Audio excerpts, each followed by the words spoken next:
God works in the middle of your interruption in your day. So make the most of every opportunity that comes your way by being watchful and prayerful and patient. Let me explain how this happened to me on Thursday. Every afternoon, about 3 o'clock, I walk to a store, get a coffee, and sit down and try to write, work, whatever. I work 2 or 3 or 4 hours in the afternoons. And on the way, hurriedly walking, an old lady interrupts my day, and says, "Son, do you know where the post office is?"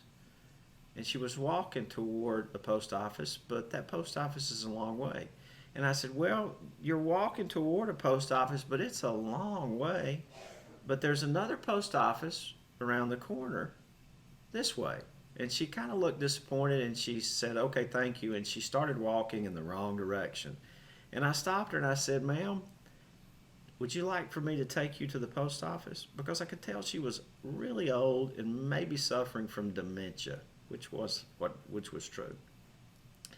And she looked at me and said, "Yes, thank you." And we began to walk up the sidewalk really slowly. And then I noticed she had 2 bags of groceries. And I said, "Please give me one of your bags. Let me carry it." And she gladly did. Then she insisted that I take some chocolate. And I did. Her name was Nadezhda. She was from Yugoslavia. And her English was really broken. As we walked, she kept saying something about bus 22. And I said, "Nadezhda, do you need bus 22 or do you need the post office?" She said, "Post office." So I said, "Well, let's keep walking." Well, she was getting tired, frustrated, because we were walking so slow. And I said, "Nadia, it's not too far around the corner. Let's keep going." And we walked around the corner and walked another block, and there was the post office. And I pointed, "See, there's the post office." And her face lit up, and she said, "Yes, bus 22.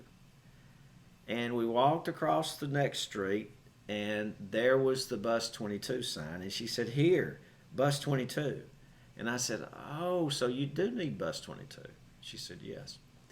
And she said, "Thank you, I can go from here." And I said, "No, I'm staying here till you get on bus 22. And I want to make sure you're going in the right direction. What's your address?"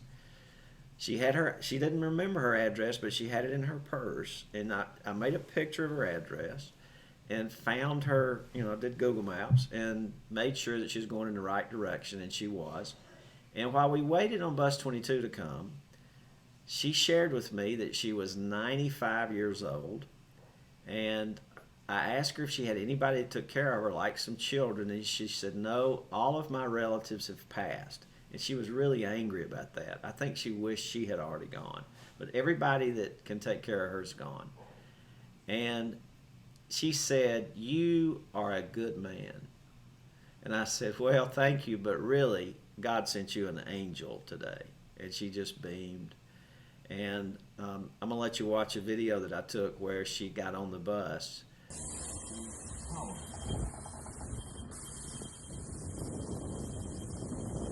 Bye. Bye. Be careful. You're welcome. Bye. Bye. If you listen really close, play it again and again, you can hear her say, "I love you." She turned and said something, and then she said, "I love you." So pay attention to your interruptions. That's where God works. Hey, I hope this helped you, and God bless. Subscribe to my channel, hit this bell to be notified when a new video comes out.